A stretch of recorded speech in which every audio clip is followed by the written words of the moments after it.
Are you a smoker? Are you smoking? Are you trying to quit? Are you thinking about vaping? Oh, that's just as bad as smoking. No, it's not.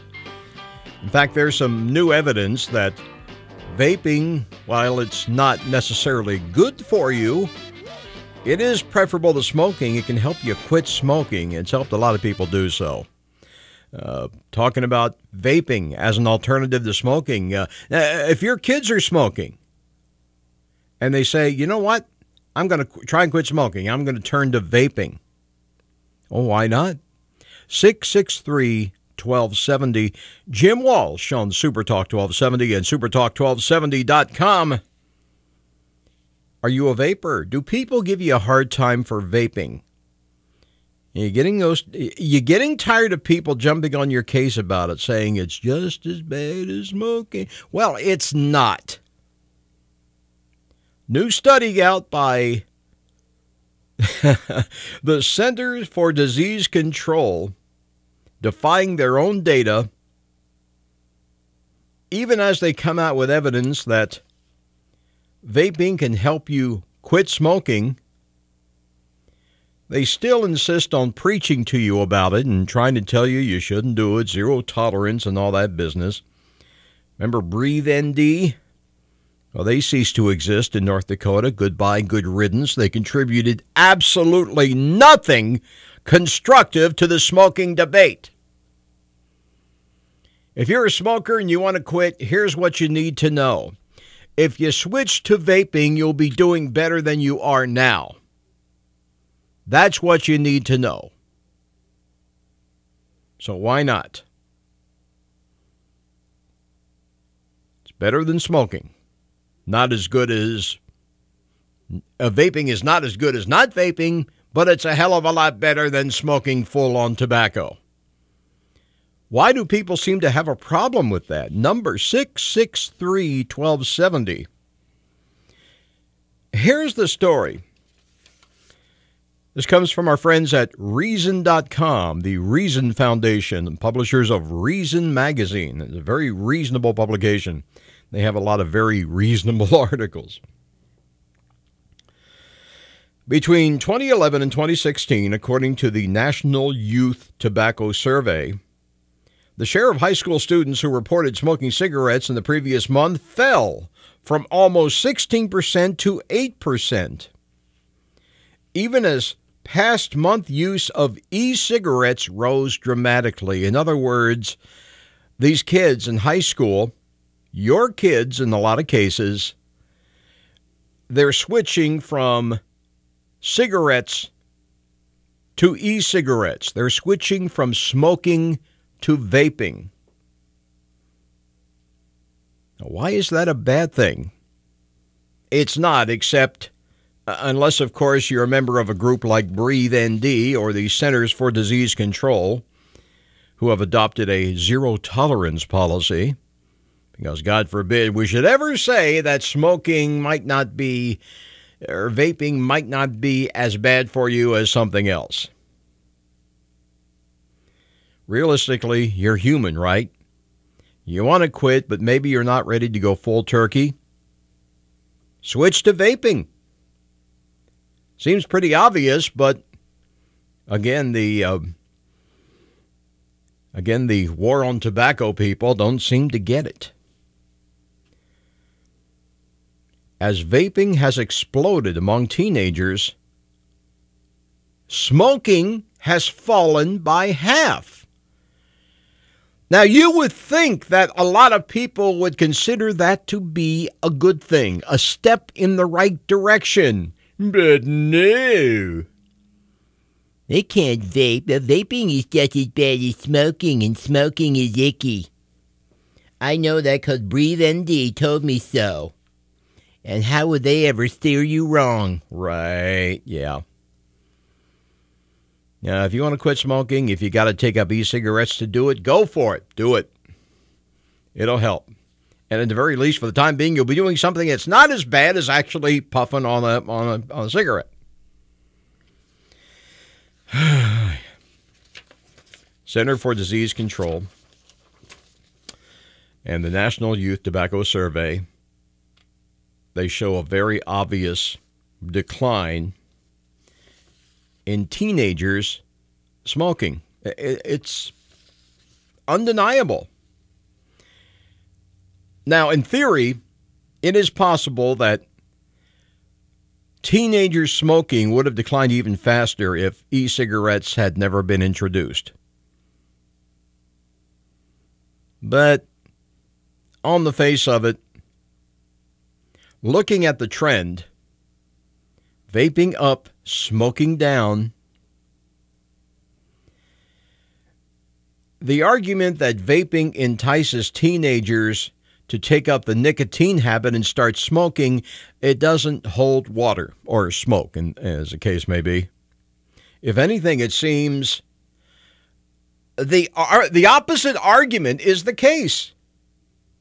Because the bottom line is this: smoking is far more dangerous than vaping. Yet these groups, like the Centers for Disease Control, they continue to talk about it like there is no difference whatsoever between smoking and vaping as far as your health hazards go. That is simply not true. But that's politics for you. So if you have let's say you have a child or a son or a daughter in high school, they've taken up smoking. They've taken up smoking for the reason that most people take up smoking at that age, not because some cartoon camel told them to. It's another ridiculous argument. No, they take up smoking for the reason adults smoke, to help them deal with the stress of their daily lives. And at some point, you wise up to it. You decide, well, this is not a good thing. I should probably get off of it. Wouldn't you be happy if your kid said, instead of smoking, I've been smoking cigarettes and I want to get away from it, so I'm going to start vaping for a while and see if I can wean myself off of it? Shouldn't that be a good thing to hear from your kids? Well, you would think. But no, it's got to be zero tolerance all the way. It's got to be durable. You can't do anything. Yeah. But come on. Your kids are human beings. You're a human being. It's not about the Marine Corps building men here. It's about getting people away from unhealthy habits as painlessly as possible. If the alternative is just kicking the habit or vaping for a while to kind of wean yourself off of, it seems like the vaping is doing the job. It seems like it's working for people. So what's with all this high and mighty finger wagging about it? Smoking is icky. And the out-and-out lie that vaping is as bad as smoking. Don't believe it. Don't believe it for 1 minute. If you're looking to get off smoking, vaping may not be the healthiest thing in the world for you, but it sure beats the bejabbers out of the alternative. So where's the problem? Love to hear from you on this. 663-1270. Jim Walsh, into the danger zone. On SuperTalk 1270, supertalk1270.com, with more conversation and your calls coming up. Right now, 67. The Red River Farm Network. Ag News is here on SuperTalk 1270. All right, suppose a family member, loved one, comes to you, let's say a child, maybe grandchild in high school or college, and they say, I want to quit smoking. Can you get me some of these e-cigarettes? The reasoning being, at the very least, while they're trying to kick the nicotine habit, they'll be doing something that is not nearly as harmful as actually smoking. Now, what's wrong with that? Seems like that would be a good thing, a step in the right direction, but no. The Centers for Disease Control and the Food and Drug Administration, smoking is bad. And they tell you it's an out-and-out lie. They tell you that vaping is just as bad as smoking. Yeah, vaping is not good for you. But if you're smoking and you switch to vaping, how is that not an improvement? It's like Lenny Bruce said, you start applying common sense, and that's when you really get confused. 663-1270, 663-1270. Perhaps you've had some personal experience in this area. You should share your story. Vaping is on the increase among teenagers, but at the same time, smoking is decreasing. That, according to a study from the National Youth Tobacco Survey under the aegis of the Centers for Disease Control. Yet, these same organizations continue to treat the two as if they're exactly the same thing. But listen to this. Comment from one professor at Boston University, the Public Health Department, says the rate of decline in youth smoking is unprecedented.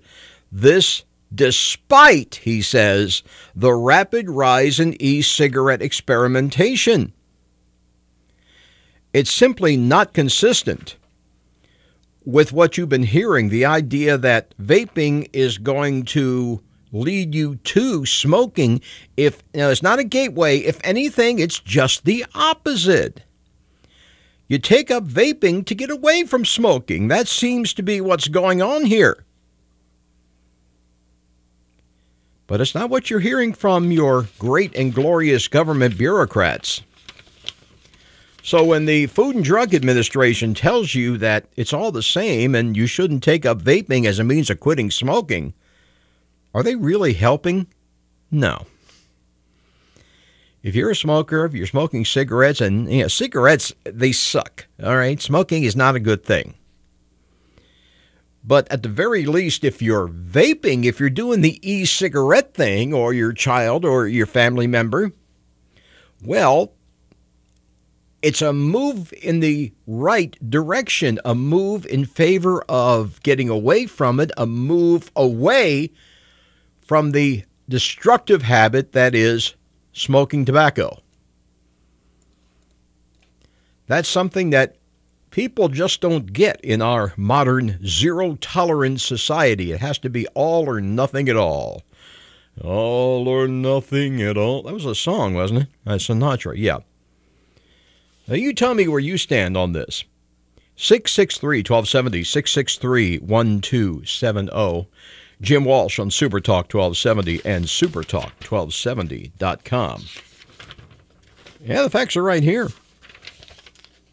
As vaping has exploded among teenagers, interesting correlation, smoking has fallen by half, according to these figures. Go figure. But no, we can't have that. Because one's just as bad as the other, right? Wrong. All right. Moving on. And speaking of this, it's kind of related to it. The whole notion that there is some kind of stigma that you have to attach to smoking and drugs and everything else. Here's a question for you. Is it really necessary to release all that information about the drugs that were in Carrie Fisher's system when she died? Came out yesterday. You may have seen it. Carrie Fisher from Star Wars fame. She passed away a few months ago. The details on the autopsy came out yesterday.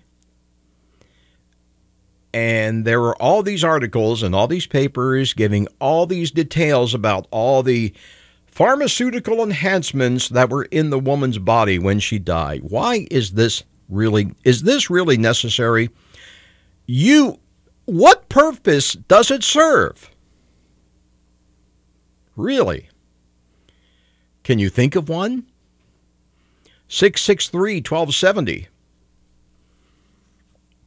As a part of the whole anti-drug zero tolerance thing, somebody trying to teach you a lesson. See, this is what happens to you when you do. Well, look, you and I know drugs are bad. Drugs are bad, okay? Well, they are. Okay, fine.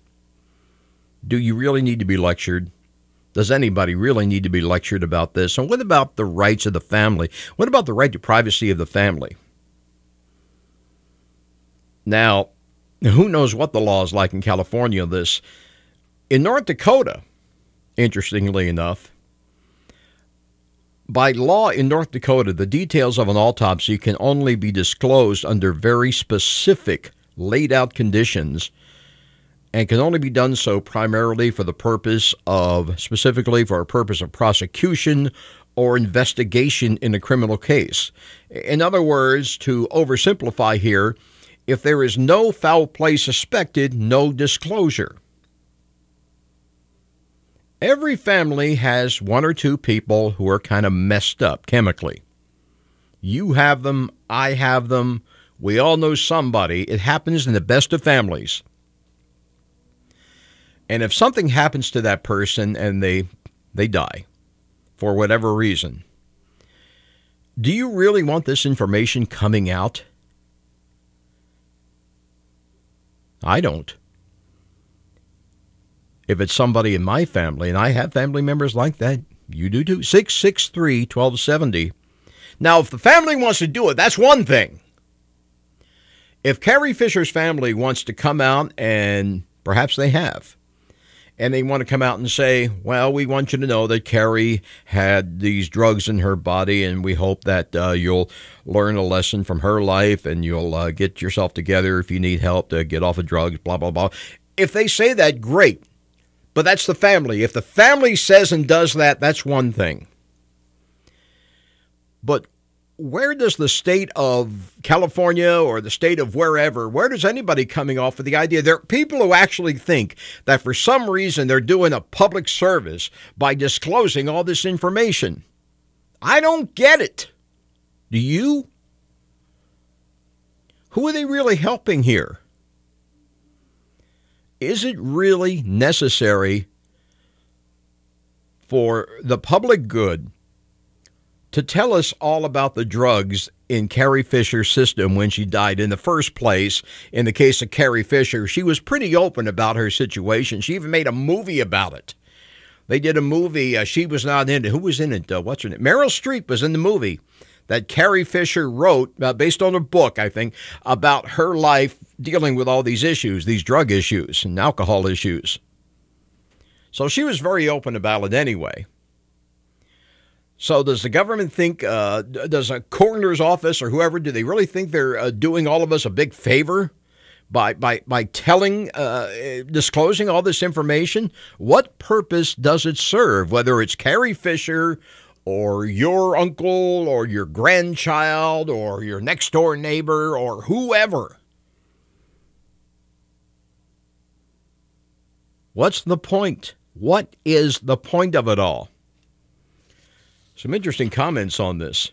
You can comment, by the way, at the website, supertalk1270.com. Jenny writes, I felt the same about Michael Jackson, particularly the discussions about how his body was disfigured by the disease, whatever. Tony J. writes, in case we want to snort her ashes. Thanks, dude. Beverly writes, I said the same thing earlier today. No need to go public.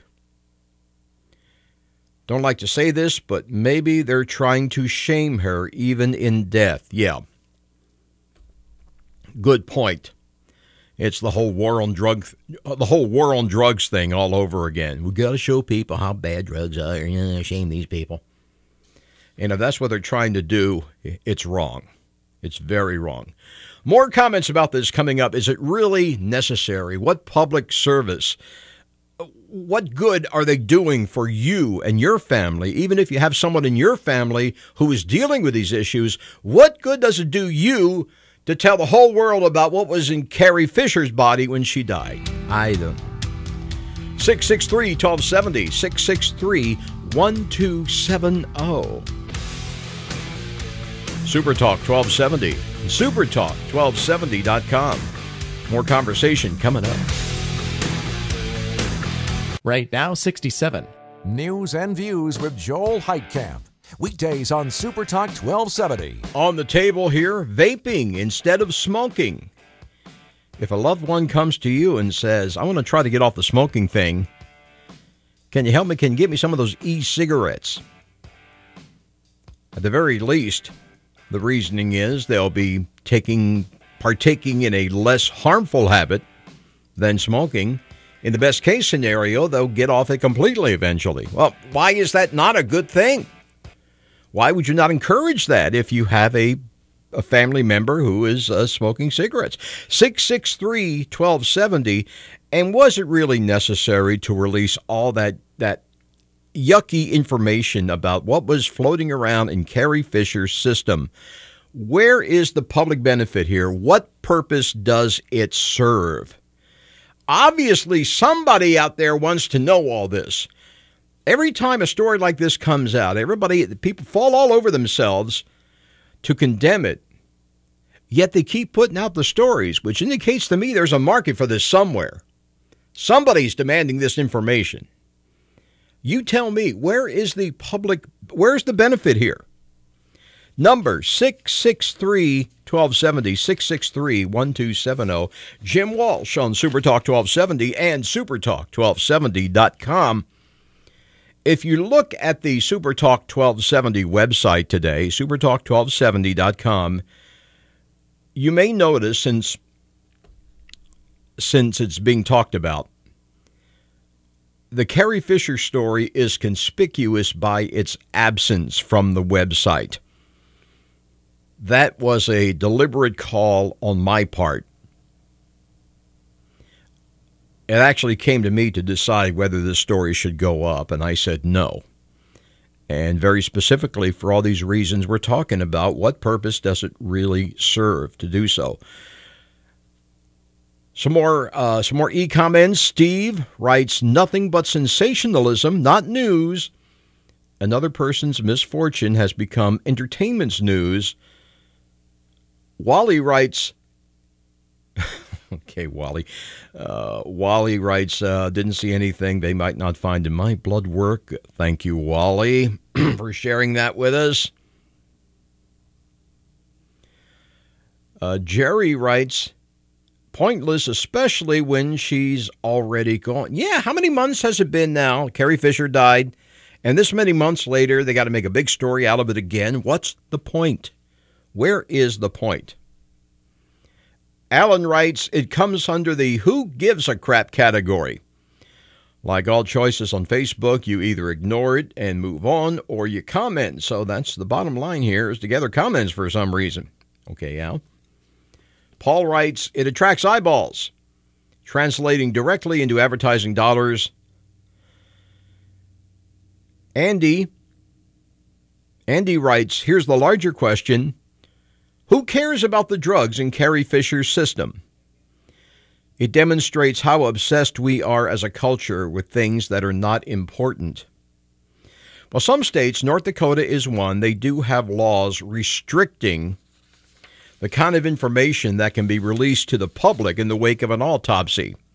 Specifically, the law in North Dakota is to be released to the public, it has to serve some kind of purpose in the pursuit of justice. In other words, if it's part of an investigation, if there's a suspicion of foul play, or if it's part of a prosecution of somebody for killing the person, whatever. In that case, public need justifies releasing the information. Otherwise, you're very restricted here in North Dakota as to how much of this information you can release. But amazingly, there are people who think it shouldn't be that way. Some folks think that you're doing the world a favor if you tell everybody about, if you shame them, it's drug shaming. Tell everybody about all the drugs they were on. Yeah, drugs. Yeah, teach them a lesson. Well, in the case of Carrie Fisher, we know Carrie Fisher herself is very open about it, and her family's been very open about it. And that's one thing. If the family wants to say, yeah, Carrie was messed up, yeah, we hope everybody will maybe learn from her mistakes and do better for themselves. That's fine. That's cool. But it has to be the family's decision. That's up to them. Number here is 663-1270, 663-1270. Moving right along, let's see who else we can offend here. Well, it has to be said, this kid who went to North Korea, Otto Warbier, and he died. This has to be said, all right? This kid was an idiot for going to North Korea. Fine, I said it. What the hell do you expect when you go to a corrupt, anti-American, communist, third world country? You don't go to the land of 1984 and start walking around on the street ridiculing Big Brother. You just don't do it. And if your child or your grandchild, if they were to tell you, I'm going to visit North Korea, what would you tell them? Would you say, oh, okay, have fun. Take your Bible. Right? Yeah, sure you would. Yeah. And if something went wrong, who's to blame? I'll tell you who's not to blame is the current or former president of the United States. The father of this guy issued a statement last week in which he blamed, guess who? Yeah, Barack Obama for not doing more to get the kid out. And he gave credit to the current POTUS for doing so. Well, don't believe for 1 minute that the current president had anything to do with getting this kid out of North Korea. I'll tell you what happened. Here's what happened. You can bet your bottom dollar this is what happened. They got the kid and they roughed him up. And then at one point they said, oh, crap, he's going to die. We were too rough on him. We're going to lose this kid. He's going to die, and he's going to die on our watch. At which point Kim Jong-un or somebody in the upper echelons over there said, well, for the love of whoever, get him out of the country. We don't want him dying on our watch. Send him back to America. If he's going to die, he'll die over there. Then we can maybe blame it on the healthcare system or whatever. So that's what they did. You can bet your bottom dollar. That's how these countries work. Don't believe for 1 minute it had anything to do with the great work of our great and glorious leader, whoever the leader is. And really, whose fault is it if you go to a country like this, one of 3 countries on the planet that does not have diplomatic relations with the United States of America? You know, that's a pretty good indication. If there are 3 countries out of the, 200 countries around the globe, you got 3 countries that don't have diplomatic relations with us. Every little tin pot dictatorship in the world has relations with the United States of America, except for 3, and North Korea is one of them. Isn't that a pretty good sign that maybe, just maybe, it wouldn't be a good idea to go here? But no. The kid went, and what happened, happened. And yes, it's a shame it happened. But he went there of his own volition, got himself in trouble. They brought him back. He was probably dying anyway when he came back. And the father blames the former president of the United States for not doing enough to get him out. Well, what was he doing over there to begin with? Now, you go to a place like that, despite all the warnings, you take your own chances, booby. Seriously. If you got a kid who wants to maybe go to Mexico for spring break, you tell them to be careful. What would you tell your kid if they wanted to visit a country like North Korea? Hell, if a kid goes to Canada, you sit them down and you tell them, now look, they got laws there. Some of the laws are different. You have to respect the laws. If you get in trouble there, we can't necessarily get you out. This, that, and the other. You warn them. You advise them. You don't just sit back and let them do it and then, blame the powers that be for this kid getting in trouble. Do you? 663-1270. Remember back in the 70s, they had these public service ads on television about kids, college students, young adults, getting busted in other countries. Back then, it was in the context of drugs. You get busted in a place like Turkey or even Mexico or wherever. And because these kids were going over there and they were bringing their drugs with them and they get caught with the drugs and they get in serious trouble. Some of these countries have death penalties for people using drugs. And what was the big lesson? If you get busted over there, you're in big trouble, man. We can't just pull you out of there. We can't just rescue. Whatever happened to that mentality? Whatever happened to the conservative notion of taking responsibility for your own actions. Apparently that doesn't apply anymore. But you got to be responsible for your own actions. If you or a family member wants to go to any country in the world, you tell them, sit them down, look, get to know the way things are done in that part of the world. When in Rome, yada, yada, yada, right? Now, some comments on this. Let's see here from the website. From Kevin, who writes, who goes to North Korea anyway? WTF. True. What was that guy doing there in the first place? It's terrible what happened to him. However, all the places in the world to go, he chose North Korea. Dope. And then gets over there and tears down a poster. Yeah. Tears down a poster of Kim Jong-un or whatever, and they wonder why he gets in trouble. Yeah, it's Obama's fault. Right, sure. Jenny writes, a humanitarian group I used to work for sent an entire delegation of musicians to perform in Pyongyang at their spring festival. And they have people go there for humanitarian purposes. Well, I'm sure they do, Jenny, and that's fine.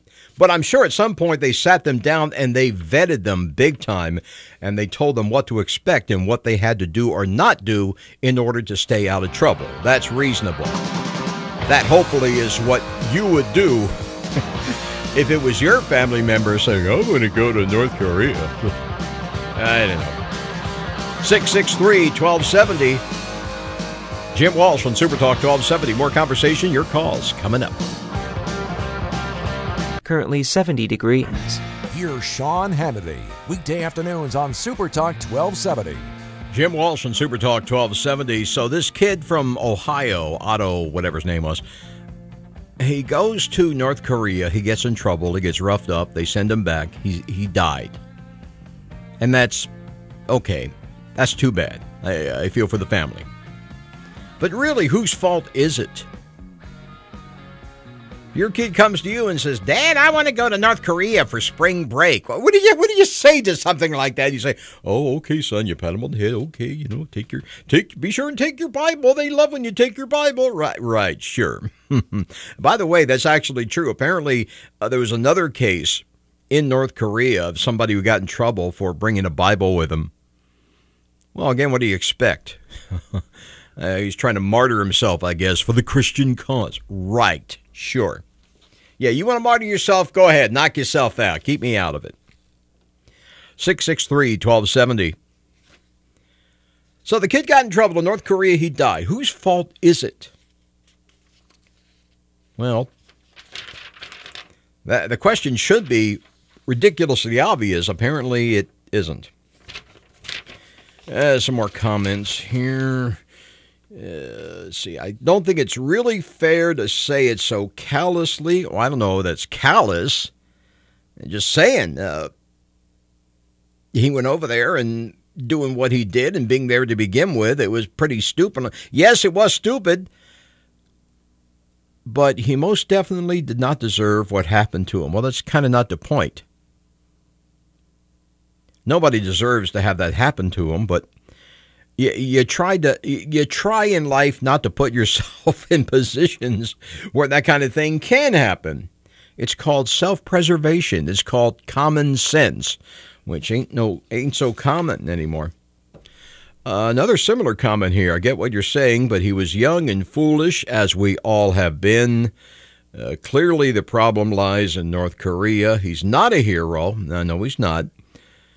But I just don't take the loss of human life lightly. And what they did was wrong.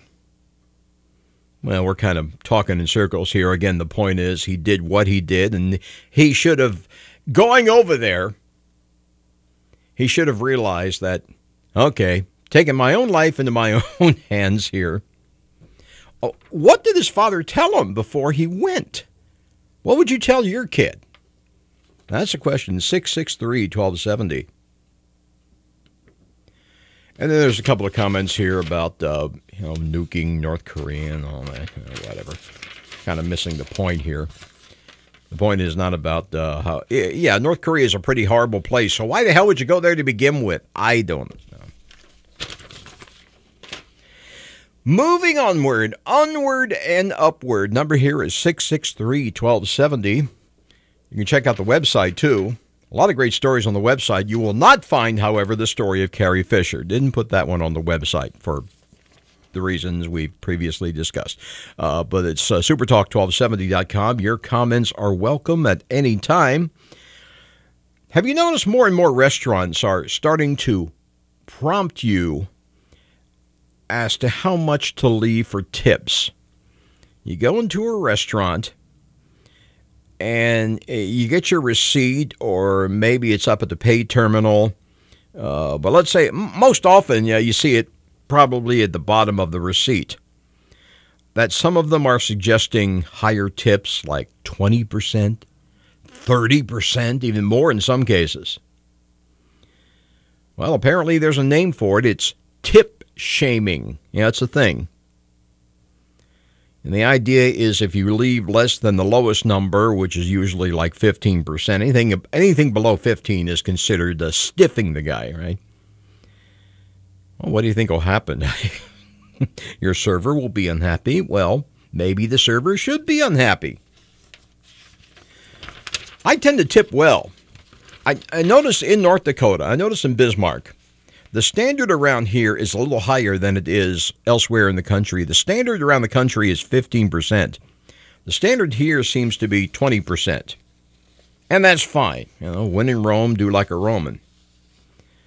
But where did they get off trying to shame you into tipping more than what's appropriate? Got a story here about a guy. He took his cats to get groomed. He had 2 cats, and he took them in for bathing, clipping, and shaving.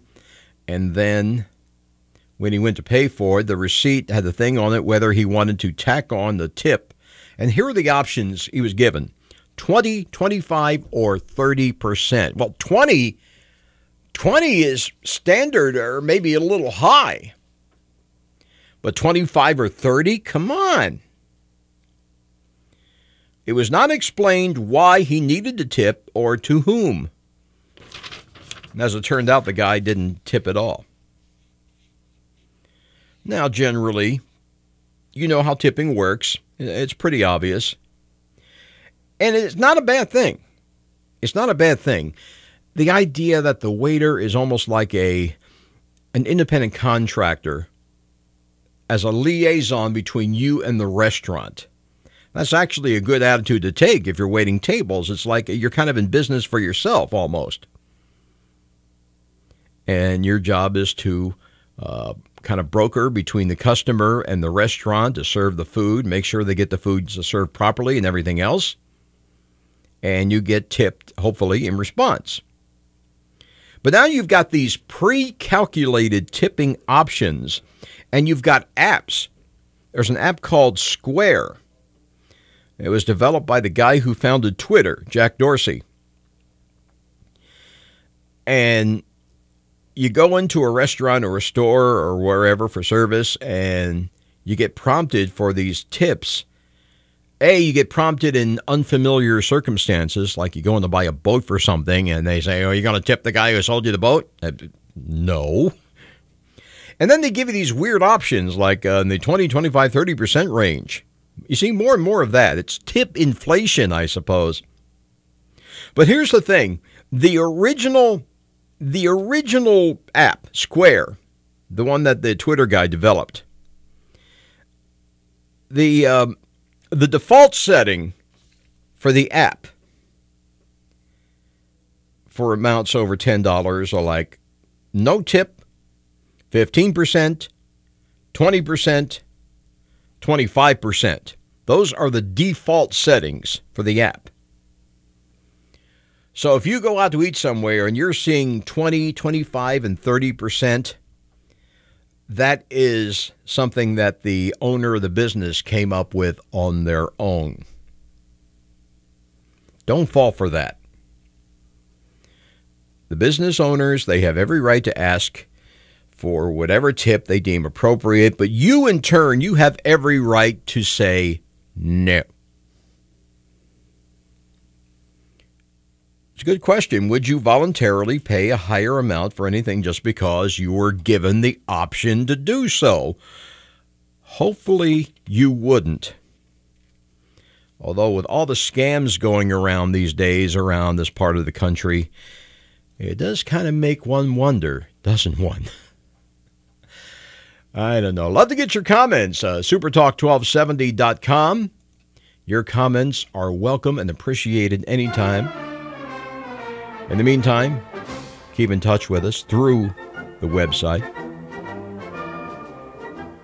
And I'll be back soon for more of the same old shoot 'em up and the same old rodeo. Jim Walsh for SuperTalk 1270. Happy summer, by the way. As of this hour, this very hour, it is now officially summertime in North Dakota. Enjoy it. Bye.